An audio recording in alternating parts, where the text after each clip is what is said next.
We saw in the previous video that a line like this red line has a gradient of 1/2, and we can see why that is by putting a right-angled triangle against the line. We can see that we've gone 1 up, 2 along. Gradient is 1/2. I can write that down. Well, let's give this line a name. We'll call it AB. We would write the gradient of the line AB is equal to 1/2, distance up over distance along, 1/2.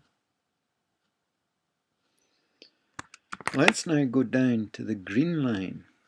Here's a line that instead of going up, like the red line from left to right, it goes down from left to right. And we'll try and fit a triangle to that. Now, we've immediately got a problem. When we go 2 along, we've not gone 1 up, we've gone 1 down. So this time, it's virtually the same triangle, just turned upside down. So the two numbers involved are 1 divided by 2. But to show that this is a downhill line from left to right, we would put a negative in front of the values. So let's just call this line PQ, and in this case we write the gradient of PQ is equal to 1 down over 2 along. So it's not 1/2, that would be the same as this line, and it would go uphill. This goes downhill, and to show that, we need a negative in front of it. So there's 1 down over 2 along. So uphill lines from left to right have positive gradients. Downhill lines from left to right have negative gradients. Here's a different line. Again, from left to right, this is a downhill sloping line. So we would expect this to again have a negative gradient. Let's take our right angled triangle again and try and fit this to the line. So rather than going up, this time again it goes down.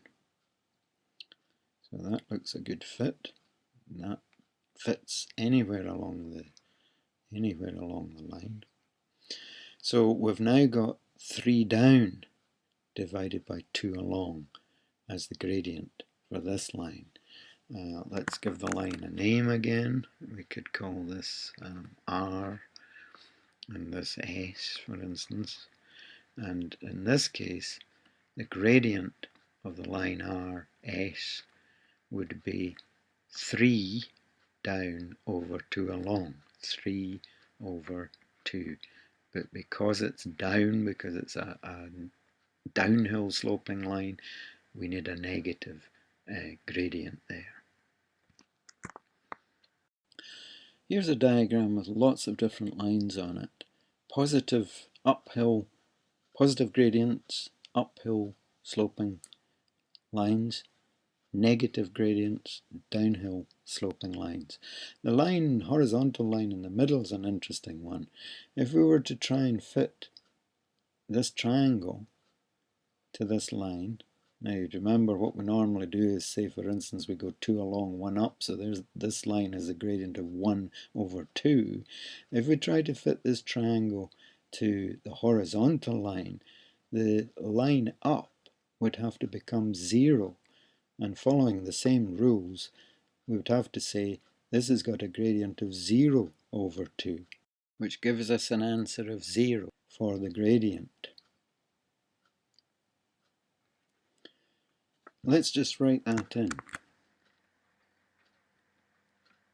Gradient of 0. So horizontal line has a gradient of 0. Let's look at this line here. 1 along, 1 up. Distance up over distance along, that would have a gradient of 1, which matches this line down here, 1 along, 1 down, distance of a gradient of 1/1. But because it's going downhill, we give it a negative sign. So gradient of 1, gradient of minus 1. This line here, gradient 2 along 1 up, so it's 1 over 2, that's a gradient of 1/2. And this line here, 2 along, this one, 2 along 1 down, 1 over 2, but negative because it's downhill. So this has a gradient of minus 1/2. This line here, 3 along 1 up, that's a gradient of 1/3. And the equivalent downhill line, 3 along 1 down, that would be a gradient of minus 1/3. Let's look at some of the steeper lines. This line here, 1 along 2 up, that's a gradient of 2 over 1, gradient of 2 for this line. Corresponding downhill line, 1 along 2 down, this has a gradient of minus 2. An even steeper line, 1 along 3 up, this has got a gradient of 3. Matching this line here, 1 along 3 down, this has got a gradient of minus 3. So very, very useful diagram. Try and remember this diagram and the way that the lines look. You should eventually be able to look at a line and estimate roughly what its gradient is. It's always a good idea to be able to estimate the gradient of a line just to check your answers.